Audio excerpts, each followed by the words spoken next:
Geekazine's special coverage of HP Discover 2011 is brought to you by Iolo System Mechanic.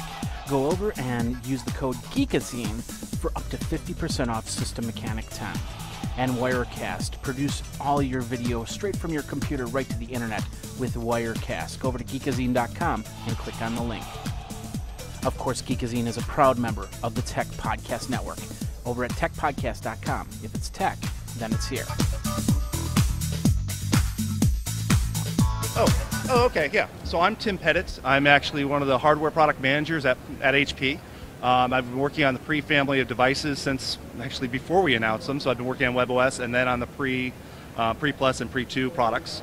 And I've been working with this as we moved it over onto the TouchPad product and really extending the canvas of what we've been doing with WebOS. And I can give you actually you've got the naming of it, but we can go from there.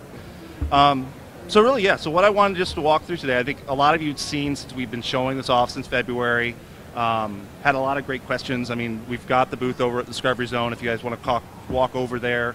I also have a developer there, so Kevin's from our developer relations is there today, actually throughout the week. So if you can't get into the developer programs, he's willing to sit one-on-one with a lot of people and talk about how to program and really what the difference is going to Enyo and how to program onto the tablet. He brought his system out and has the laptop set up to show people because, as I was mentioning yesterday, we filled up all of our sessions to allow you to go through it, and we're trying to find more, but we can't guarantee we're going to get more slots. So, yeah. So a couple things. I mean, I assume you've seen a lot of the product, what we've been talking about. I brought a couple other toys with me just today going through it because I know that we showed it off and then people sort of asked about it. So one of them, yeah, so one of them is you've got a case, and really the goal of it is I pull things out of I told you I had things in my pockets. I don't think I've got it plugged in, but. So this is actually, the goal of the case, really on our side, I'm not sure it's going to go through and let you charge it. You're going to actually need to change to this one. So a couple things. Couple things. On the touchpad, you're going to get a 2-amp charger. So you do need to use the new charger because part of it, you got a 6300 milliamp battery, and this will actually speed up the charging process. And it works great with those. So I basically swapped my house out to go through and actually now have the larger chargers. And so the chargers will start to charge these guys faster? A little bit faster, but we also still have the temperature controls on it, so we don't want it. We'll basically start going on and off if you get it too hot. Yes. Yes. Yeah. So, the goal of this is we're doing it, as you go through with this. Yeah, so that's the whole goal. So that we basically extended, part of it having with the new dock on here, we've gone through and extended the range of it, so I can just keep it in the case. You could drop it in either orientation. It'll start charging back up. Yeah. Yeah, so if you turn it off, it'll go into the clock and exhibition mode. And here, let me do the video sideways. So you've got a variety of things. So the same thing we showed when we were at Embark going through on February 9th, and I think I spent 3 months going around the country and actually going around the world going through with this stuff. But what you have on here, the exhibition mode allows me to go through. I've got time. I can go through and get my photos. This is extensible, so if you have Facebook on here, you can turn Facebook on. Really, the goal of this is a canvas for developers. So one of the things we did with Touchstone 2, and that's really the technology behind the new dock on here, in addition to going through and allowing you to charge the device like we can on the original Touchstone docks, this actually you can mark it, it's a home dock or a work dock, or if you put it in the kitchen, and you can adjust the exhibition mode based on where you've got it set. So that based on the dock. So it's my bedroom dock, I want it to be on time. It's my kitchen dock, I want it to show my Facebook pictures. It's in the office, I want to show stocks. Here's a question. Can you, in the exhibition mode, can you turn it off? So like if I got it sitting beside my bed, that's what's really annoying with the touchpad one is that... Oh yeah, just hit the power. Okay, but...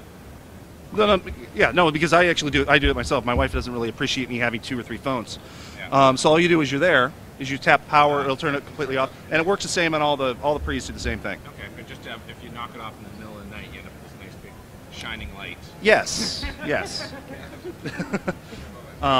Yeah, no, and I've definitely got that because, and the other thing you have is when you have it, also if it's on, you can also tap on it. And actually, clock mode does it. If I'm on clock mode and going through it, my tapping's not working. It does on my Pre 2.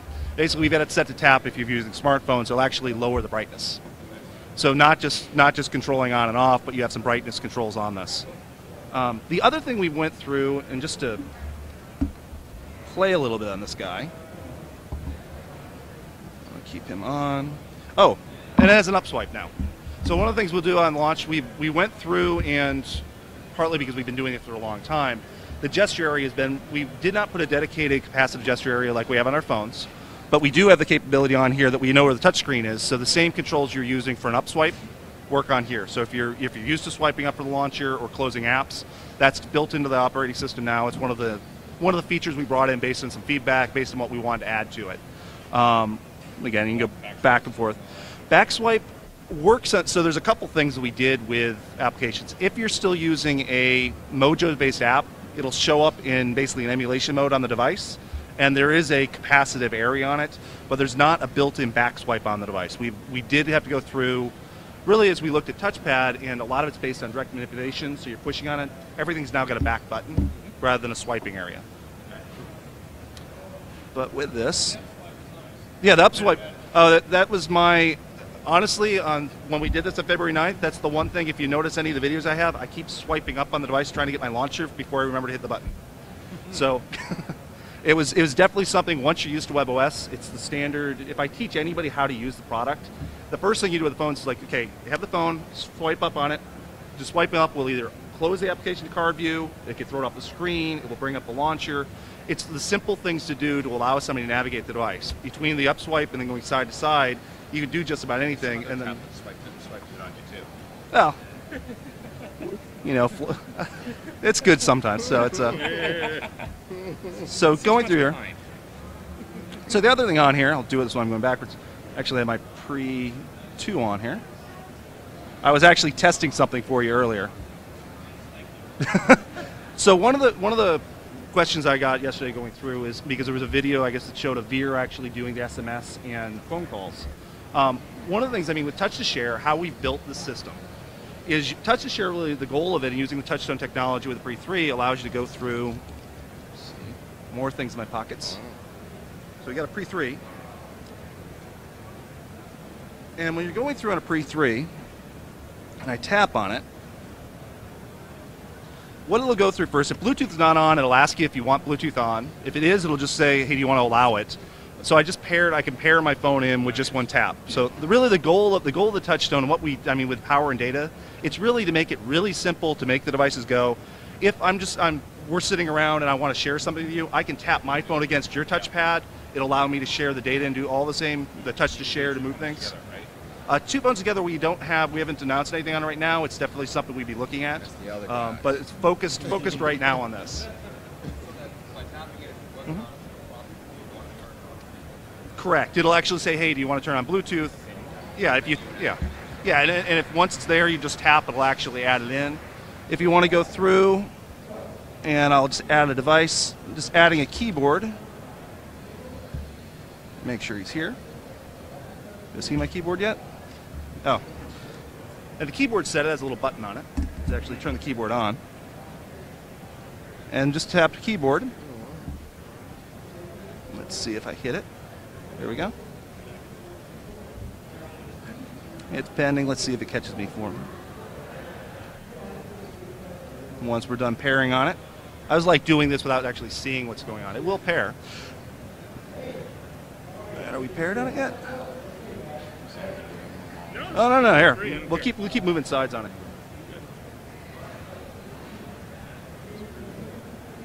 Oh, yeah, we're paired. So when you have the keyboard on here, let's get me back to the right mode. No, it didn't. It still has my phone.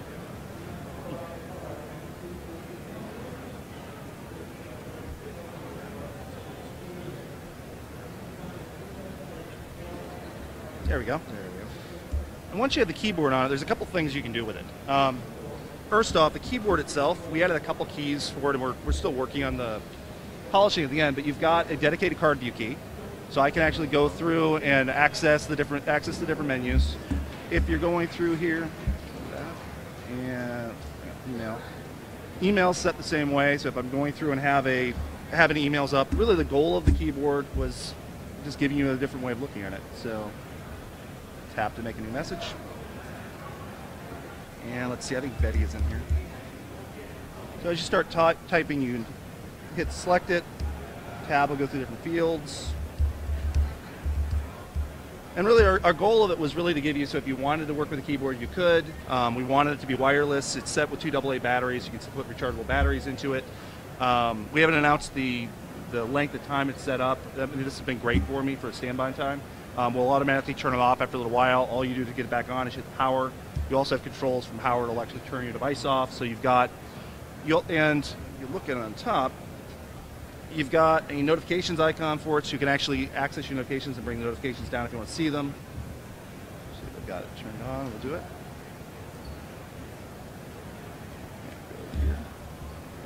There we go. And I like doing this upside down. There you go. So you actually can bring sort of controls as you're moving around, and really allows the keyboard to really work with the device. And you have.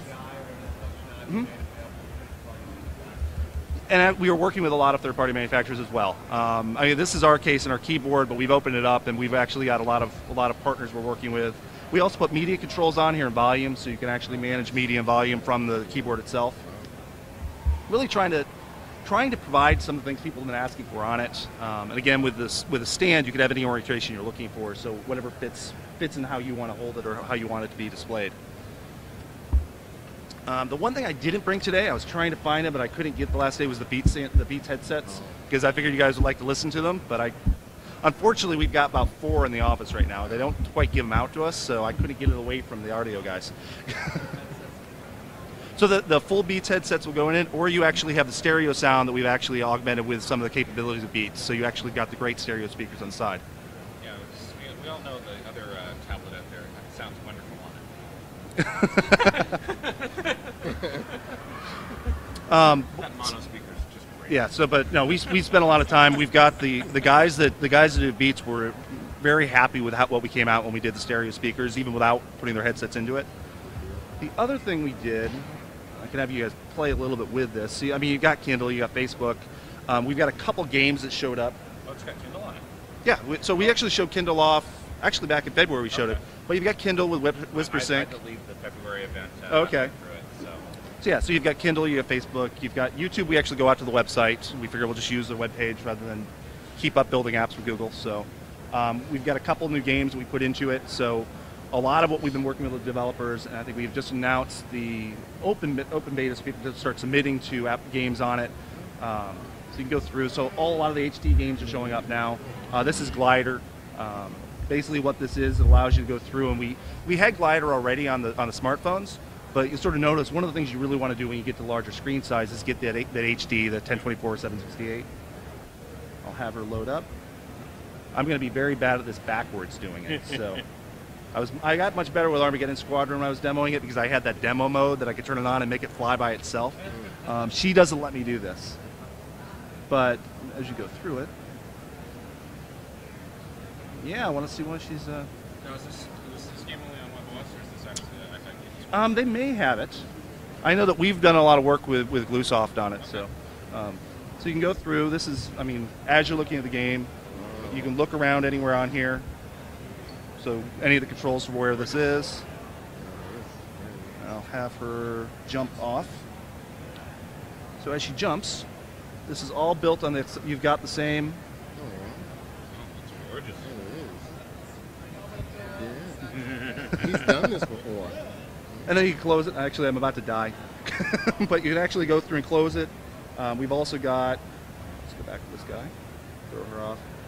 I mean, we've got a couple guys that came through here. So we had Sparkle's another game we had them go through and actually build out. So we've been working with a lot of vendors. They've been updating the graphics really to fit the screen size. That's one thing that everybody's always giving me a hard time. Well, there's no apps for your platform. Well, a lot of what we focused on, and really on the, I'm not sure this is going to play for me or not, but really a lot of what we focused on early on with when we did WebOS is we looked at the games that are in most people's catalogs. And when you look at catalogs, about 20% of the games are really what people, or not games, but the applications are what people use. Yep. So when we hit WebOS, we looked at those 20% and targeted those vendors. And you sort of see what we're showing today. I mean, we've got Citrix, we've got things like Aprano Forms, we look at Mobile Iron, we've been working with guys like Quick Office. We've been trying to get the high-end productivity, the Evernotes type people, to build out that ecosystem, because the 80% other games, except if you're talking about Angry Birds, which is sort of an anomaly for it, but everybody else, you'll play it for a little while and stop. You get the hardcore things, like Monopoly keeps coming back, because you'll play it once, then leave it alone for a while, and come back to it. But most of the games have a finite life, and they stop going through it. So you're really chasing fads at that point. And really what we looked at is we got the productivity pieces in place with all our applications and really grew that part of the catalog, especially now when we're looking and taking I guess I call it the might of HP, and saying, hey, you've got the phones, you've got the tablets, we're coming to PCs, you can have the same, using the annual environment, you can actually have the same app leverage across all those areas. And by the way, it's really easy to port it over to our platform. And having those pieces there allows developers to say, okay, for minimal investment, I can get more eyes. Yep. And that's really what we were trying to go for. I mean, that's sort of the, we noticed it when we came out with, I mean, loved going through pre, we're going through with it, but you have to get a lot of momentum, keep going, for the developers to keep the eyes on the product. And now having the multiple views on it, and especially if we, bringing this over to PCs where I think we're shipping 120 PCs a minute, it's a really nice thing if we're going to preload WebOS onto those. Mm-hmm. So what we've talked about at a very high level with WebOS on PC is we would actually take WebOS almost as, I think John likes calling it WebOS in a box, where you would have a screen, whether it's going to be this size or we're working on the exact, but you'll have the screen that you'll actually be able to come up a window, see your WebOS apps, because really the goal of WebOS, and what we focused on with this, is that I can go through with my content, whether it's the Yahoo, the EAS, .me, whatever it's going to be, and our goal is really to give you a view into that world, to get all your data, whether in PhotoBucket, whether it's in Facebook, and bring it into one view, even to the point where when I'm going through out here and I have my calendar, which I sort of live out and see, oh, this is my demo device, but you basically have the calendar on the phone. I can't see anywhere else where I can get my Google Calendar, or actually I've got 3 of them. I got my wife and my kids on it. I've got my calendar. I also have some personal ones at work, and I can put them in one view. I want that on my desktop. I use my calendar on my desktop just to make meeting appointments, and I use my phone to find out what I'm supposed to be doing.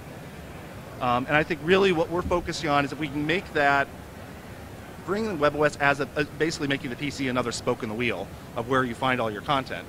Whether it's a smartphone, whether it's a tablet, whether it's a PC, it gives us a great way of seeing that data and leveraging that, really the WebOS view of where your content is.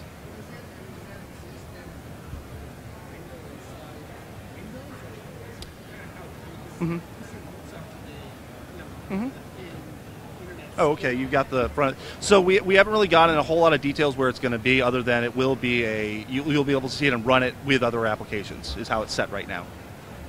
And as we get closer, we'll give more information about it. But it's we stayed at a fairly high level when we announced it in February. We've talked a little bit. I think Richard Karras has talked a little bit more about it as well.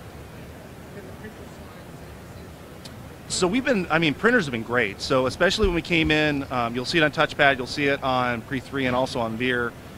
Actually, I'll double check on Veer. Veer will have it with a software update. That I can print to any of the HP network-enabled printers. I actually have even got one back. I've got one at home that's about 15 years old. I got it to work. All you're really looking for is, if it's, a lot of the ones in the last 5 years are self-discoverable. So if you're going through,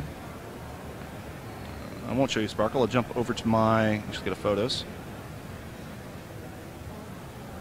I'll come back and show it to you. I just need to see it when I'm typing on it. So if you're going through here, and I was bothering the printer guys earlier because I can actually find printers usually. There you go. So any of the things in the last 5 years in the network, we actually auto-discover printers that are on the same network that we're on.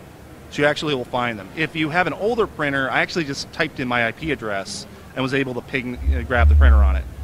Really one of the key things we did with printers when we brought it onto WebOS, bringing it onto the tablet, is we do the rendering on the device, and then we just send basically the image file off to the printer. It really makes it much easier for more printers to handle the process at that point. You're not putting basically the rendering process on the printer itself. You're doing it all on the PC and just sending it. So it gives us a smaller file to send and more compatibility with other printers. Out of Windows you can, but if you try to, yeah.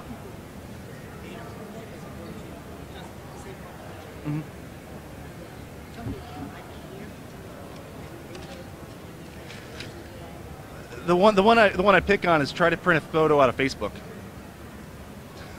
It depends if you're a Facebook user, but Facebook photos, the way we've set it in Synergy, it just acts as the same as a photo I have on the PC. I just find whatever photo I'm looking for. And that's a new feature for Creo. That's the new feature for Creo. We basically brought Synergy over to Facebook, PhotoBucket, and Snapfish. Nice. So it acts the same as an image on the device itself. You just hit print. So to your point, you can print anything from a PC. Looking at the printer, you actually probably have more drivers you can put in place if you want to for a lot of older printers. Our goal was to try to make this seamless that if you bought, and really it's HP, if you bought one of these tablets from us, you bought a PC from us, you bought a printer from us, they all just work together. And that's sort of the goal of what we were looking at. I got two questions. Sure. One is, did you guys announce what the price point is? Is it comparable to the other guys? And the other side of that question is, what market segment are you looking for? Because, you know, teens gravitate to one thing. Old guys like us gravitate to something else for different reasons. So is there a particular market segment that you're looking for? Okay, so for the first one, we haven't announced the final pricing on it, but what we've been saying since February when we came out, it will be competitive. We're not looking for the product to be a discount product. We're not looking to outprice the market. So as we get close to availability, we'll actually go through and give the pricing on it. We will have the 16 and 32 gigabyte versions, and we'll talk about the Wi-Fi one first, which is this model, and the 3G and 4G will be following afterwards. Oh, the second one in terms of the market, in terms of the market segments on it, it tends to be a mix. It's sort of funny, and it's sort of been the way Palm's always been. When I do the smartphones, I tend to do something called a prosumer, and my marketing guys keep trying to have me change from it. Whether it's, I call it busy people. Basically, you're on the go with it. You've got personal and private information. I don't want to carry two phones. Although I'm thinking about a little bit between a Veer and one of these, where I use a Veer as a weekend phone. I tend to be one of the, I tend to stay on the side where I like a SIM chip because I change phones all the time. So if I'm on the weekend, I don't want to carry a large phone that has a big, I want to be able to do everything, get all my data, but I don't really want the size. I personally like the Pre 2, but it's my phone, so I sort of live with that. But definitely the Veer is great for the weekend, but it's hooking in with this. I've got the large platform, so I tend to leave this around the house. I'll grab it, use the phone. I can respond to anything on here, whether it's using the SMS on it. And the SMS does work with the Veer as we were talking about. But really just, it's a balance of both worlds and really what fits what you're looking for. We will be going through, we're HP, we will be going to enterprise markets. We spent a lot of time working with guys like Mobile Iron, who are showing this week, like Citrix, like Pronto Forms. So these can be like field force automation apps. They can go into education. They can go into medical. Really, the goal of it being, it allows us to bring HP's might, which is really in those verticals, to this device.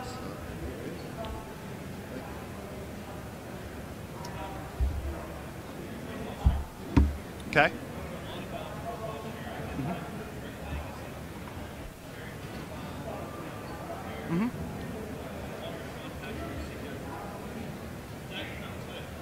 No, so so on this, there's two things you do there, and I'll go into the two ways it's a personal preference to some extent. If you use the same Palm, or I'll call it the same HP profile, I think is how my branding now. So the same profile on both the phone and on the device, you'll get the same apps across to it. They'll sync down, provided they're supported on both platforms. All your accounts will sync down. Basically, anything you've done will sync and work between the two of them. You can manage them both as the same WebOS profile on it. I tend to have too many devices. So I have different profiles on different devices, and I just downloaded things on different parts. It allows me just I can manage and sync them back and forth, and still talk to each other. Because all my email accounts, if I reset up my email accounts on both devices, I get the same content coming from the web, even though the devices have different profile IDs. So it's your preference. If you want to share your apps across them, I recommend you do want one profile across all your devices, and that's available now. And you sort of with people have been seeing, and they sort of noticed there's some things that showed up on the website that had that. It will be coming with the TouchPad when it launches, and will be on the Pre 3.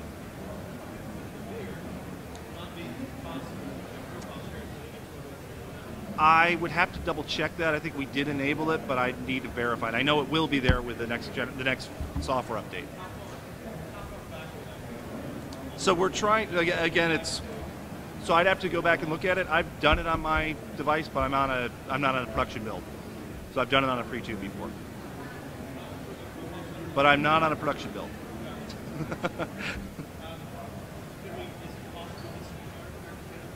I can check on that. So I'll actually check because I'll be back here tomorrow. So I'll be here at 4:30 tomorrow. So will I. So I'll double check on that. But our goal of it really is if you have a profile. So if I have a Pixie, we will bring everything forward on it. So you can actually bring the data, and we want it to work. It's again, as we've the software and connected, you want to have all the devices work together. But I'll verify that we do have the profile using the same one across both. I believe that's the intent, but I'll verify that's the implementation.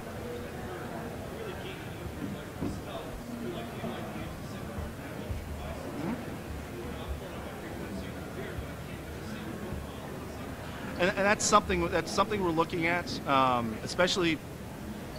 And again, I'll validate going through it. But with having families and managing things, we're working on it. And the piece that's odd that not odd.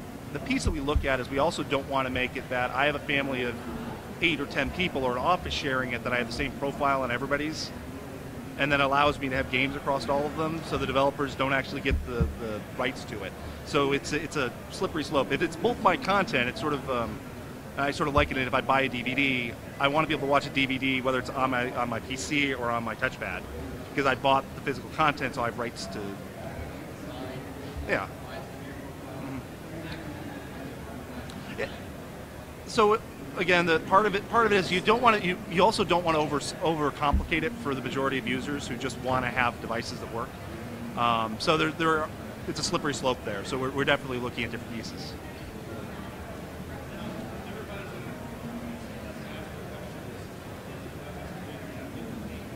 Okay.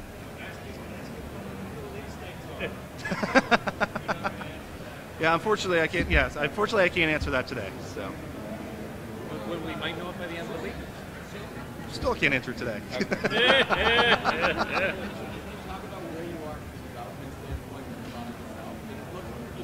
So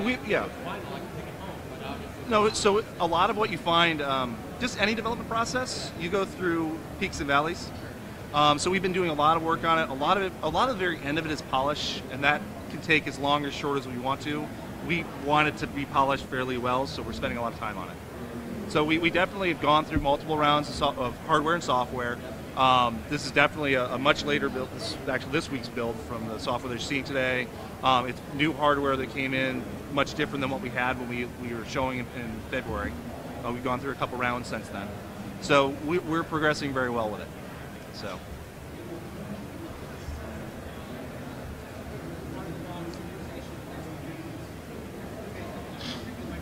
Okay. So we have Quick Office on the device.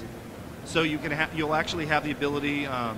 Definitely where we're focused on is that we'll bring it forward for both targeting both editing and both reading content for whether it's Excel, PowerPoint, Word documents. So Quick Office is correct. So you have two options. Quick Office we're working on having natively on the device to allow you to do everything, hooking it into your email and everything else. So go through here. Oh, Outlook's already, well, Exchange ActiveSync, so Exchange over the air is already built into the product in all. Yeah, so you don't have, so, okay.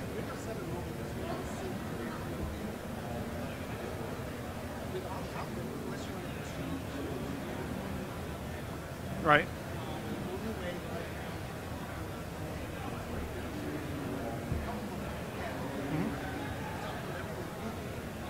Yeah. Mm-hmm. Mm-hmm. Right. So what we're looking at, I mean, Outlook as a desktop client that does calendars and email, you can get third-party syncing capabilities. We don't ship with that out of the box. I mean, you can go to the guys like Missing Sync to bring that through. We focus more, I sort of liken it back to the history of what we've done. I mean, when we did the original pilot, you go from a PC over a cable onto a cradle, put it onto PDA. Yeah, well, but one of the pieces we had when we came to WebOS and we're looking to redesign it, a couple key tenets we wanted. One of them we wanted the multitasking. We wanted it built on simple technologies. When we were building Palm OS, you had to know how to build Palm OS apps. It wasn't like, you didn't just think about changing over to the platform. You got to learn how to build a Palm OS app. So we wanted to move away from that high barrier entry to go through develop. We also wanted to go away from, as sort of, I lived through the Windows Mobile and the Palm OS and the Hot Sync, Active Sync. Oh, I've got to have the right driver with the right device to make it talk to it. This is a flash drive. I mean, it was one of the key things we came out with free. You plug it in, it lights up, you drag files back and forth. We've got a lot of partners. I mean, you've got Double Twist, you've got the Missing Sync guys, a lot of guys going through and building adapters for it if you want to have that. But we really wanted the simplicity of, I plug it in and it works. So, yeah. Yeah. Mm-hmm. Yeah. Mm-hmm. It's very hard to do, and that's and I don't want to say we advocated it to some extent to people for Missing Sync, but we also focus with WebOS on people are in Google or are in Exchange or are in Yahoo or are in .me, wherever it's going to be. Let's just get their data so we can give the view of it and not worry about trying to get it back to a PC.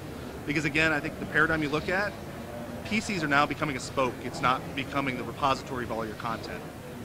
And you could argue it, for some people it still is, but a lot of people are moving it over. It is.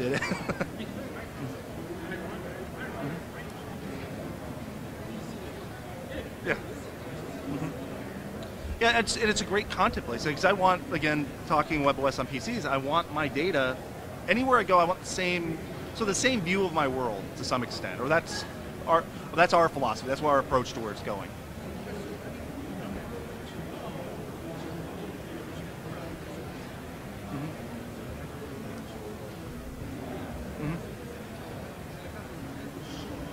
Yeah, it's part of it. We're extending even now with. I apologize. I don't remember if I put it in. It came in at 2.0 or afterwards. But tasks and notes we've added into Exchange. So we're trying to extend the breadth of what is over the air, syncing and how we bring it in. We spent a lot of time with Dropbox and Box.net to bring, and even Google Docs to bring them onto the platform with 3.0 and on the tablets. So you've got a lot more content that can come down to it, wherever you want to store it. But again, you're seeing the focus. Things are storing more in the cloud, and you're pulling them where you need them. Yeah. Mm-hmm. Mm-hmm.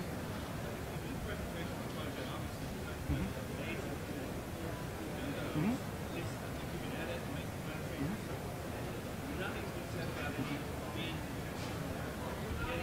Mm-hmm. So you got one of the areas that I get to not talk about. So as we get closer to launch, we have some multimedia pieces coming up that we go into. It's not something we've been covering since February on for where we're going with that, because there's other things we're doing around that area that we want to bring in as a sort of keeping secrets till we launch. Yeah, that's the official non-answer. I can't answer your question. That we will be talking about. Yeah. So. Yeah. You already did before I said I can't answer it. They don't tell people with iPads. Don't know where. I found somebody was selling devices on pre-order on eBay yesterday. I'm like, we haven't announced. So I'm waiting to see if he actually makes his dates or not.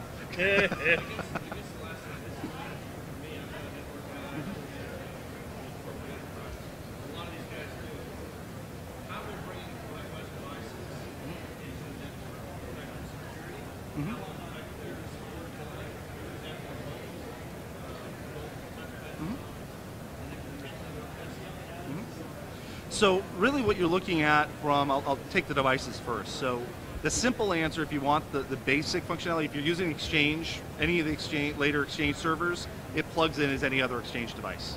So you'll have access to lock the keyboard or lock the passwords on it. You can remote wipe the device. We've got guys from Mobile Iron showing Sentry today, and we're also working with their MDM stuff. So definitely looking at the mobile device management capabilities out there, because we see that as a key part to bring these devices in. But also what it is we don't want an HP solution for you per se. We want the partners that are already in your enterprise, whether using an Exchange, whether you've got a Mobile Iron or an Afari or a good type solution, we want those guys to be managing it so that as I come in with, whether it's a Pre 3, whether it's coming in with a TouchPad, it just fits into what you already got. We don't want to add another layer of complexity to your systems. So depending on, managing other devices or managing other content. So there are applications we've gone through. Actually, Phil McKinney showed stuff off about 2 weeks ago, really doing home automation more than that. It's really an app-based at that point. So it's whether you have the app that can actually hook into the systems. Again, we can build, with the way we've set this up, you can build whatever you want to add on top of it.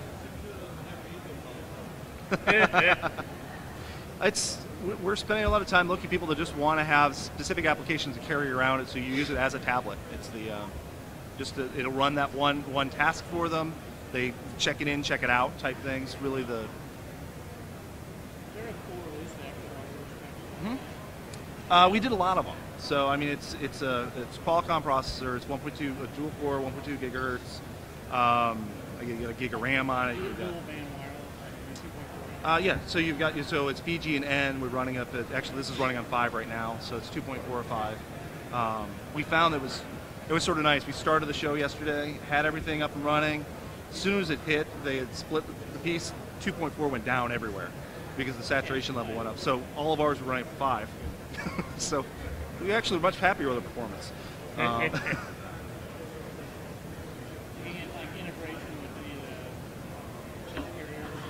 So we are coming out with both a 3G and a 4G version of it. We haven't announced carriers. It comes with the available pricing on it as well. But we will be coming out very shortly. Really, the Wi-Fi, we are coming out first because we can do industry cert on it. You don't have carrier cert is a little bit longer process, so we want to make sure we go to market with it.